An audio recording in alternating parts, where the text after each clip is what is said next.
Alors le 24 novembre avait lieu la journée de la femme et donc j'ai fait un webinaire en compagnie donc de Judith Buchinger qui est avocate et également Émilie Bany-Dusselier qui est administratrice donc au sein de Harmonie Mutuelle. Donc on parlait un petit peu des violences faites aux femmes, des moyens que l'on pouvait avoir accès, que ce soit au niveau juridique. Moi je suis un petit peu intervenue sur la partie on va dire corporelle, donc je vous invite un petit peu à écouter donc la question qui a été posée. Là c'est un extrait, je vous mettrai ensuite le lien vers la vidéo complète, mais là pour l'heure je vous mets donc l'extrait. Cette question-là de ce qu'on appelle communément du syndrome de stress post-traumatique, quelles sont les caractéristiques, je dirais, du trauma que toi tu as pu voir en tant que praticienne, à la fois quand tu travailles dans les ressources humaines et aujourd'hui en médecine aroma et autres, quels sont les phénomènes liés au stress post-traumatique que tu vois communément et que tu peux justement transmettre à nos participants aujourd'hui? Si tu veux rallumer ton micro.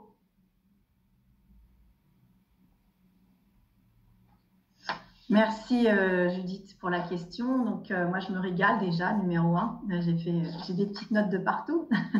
Donc déjà ça c'est vraiment super. Par rapport au stress post-traumatique, ça c'est vraiment quelque chose d'extrêmement intéressant parce que tu ne le sais peut-être pas Judith, mais c'est vraiment un de mes domaines de recherche. Notamment je travaille avec une personne du CNRS qui est chercheuse et on a travaillé justement tout ce qu'on appelle les indices de rappel.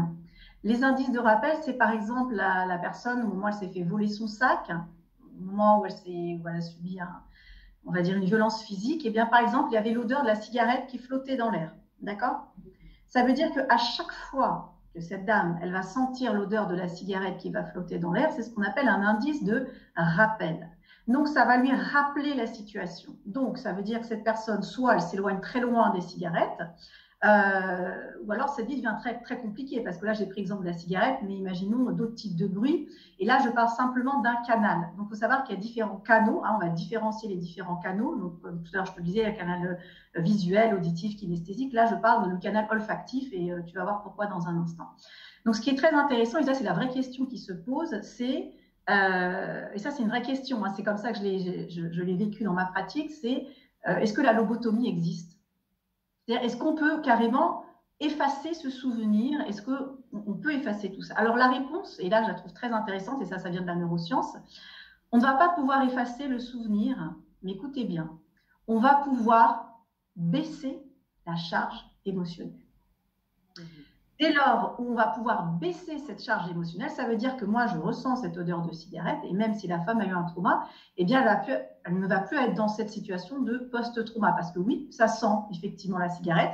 Oui, je me rappelle qu'il y a eu violence au moment où j'ai senti cette cigarette, mais moi, émotionnellement, au niveau de mon cœur, mon stress, mon ventre, tout est OK, tout est aligné. Je n'ai pas perdu la mémoire.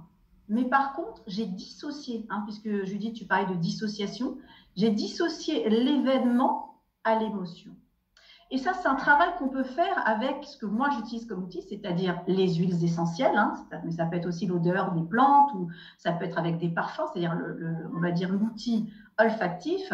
C'est quelque chose qu'on va pouvoir faire. Donc, concrètement, ça veut dire qu'on va placer la personne dans une situation, elle va être détendue, soit par la voix, soit par l'auto-toucher, notamment les percussions corporelles, soit par de l'automassage. Et on va utiliser, par exemple, je vais prendre la lavande, puisque tout le monde connaît l'essentiel de lavande. Il faut savoir que la lavande, elle a des molécules, alors certains vont dire des molécules qui vont induire un phénomène sédatif. Je n'aime pas ce mot-là, parce que des huiles essentielles, ce ne sont pas des médicaments au sens allopathique du terme. Donc, on va dire plutôt des molécules qui vont induire un état de détente. D'accord?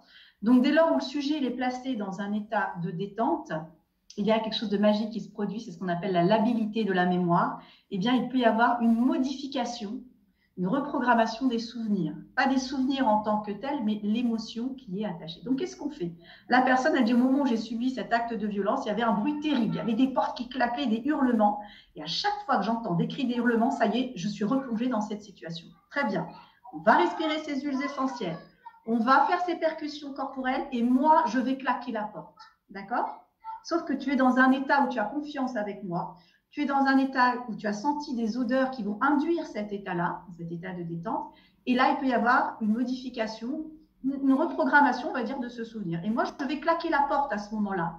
Donc, la personne qui va entendre la porte qui claque, mais qui va être dans un état où elle se sent bien, eh bien, il va y avoir une modification de ses recharges émotionnelles. Alors, ce que je vous livre là, c'est quand même des recherches assez pointues. Ce n'est pas quelque chose qu'on peut trouver au détour d'Internet. Hein. C'est vraiment des recherches que j'ai faites avec une chercheuse au CNRS. Il faut savoir que ces explications-là ne sont pas non plus validées par tous les chercheurs du CNRS, hein, les chercheurs en neurobiologie, mais c'est une piste intéressante. Donc moi, je travaille comme ça avec les personnes qui viennent me voir sur cette notion de stress post-traumatique en passant justement par toute cette sensorialité.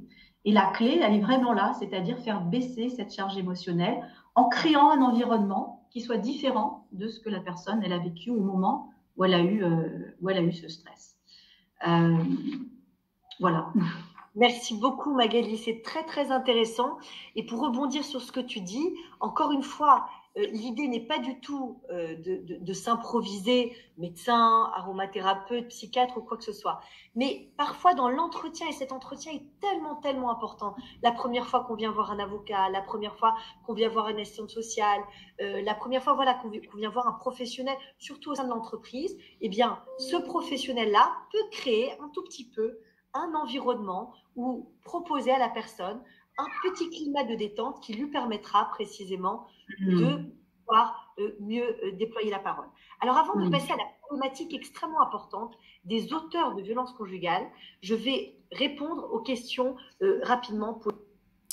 Voilà, donc je vous invite à regarder la suite hein, sur donc, la page de Judith Buchinger, avocat.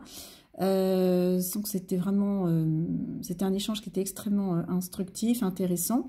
Donc la violence faite aux femmes, et vous voyez que l'aromathérapie, la sensorialité et plus spécialement ma spécificité, c'est-à-dire Aroma Body Sound, eh bien se déploie, hein, c'est comme une pratique transversale, aussi bien dans l'aspect juridique que l'aspect professionnel, dans les entreprises, dans les cabinets thérapeutiques, ostéopathie, kinésithérapie. Vous voyez que c'est très très large, et vraiment j'invite les personnes qui sont formées à ma méthode Aroma Body Sound, eh bien peut-être à investir un petit peu le champ des entreprises et tout l'aspect légal, et notamment tout ce qui concerne les femmes.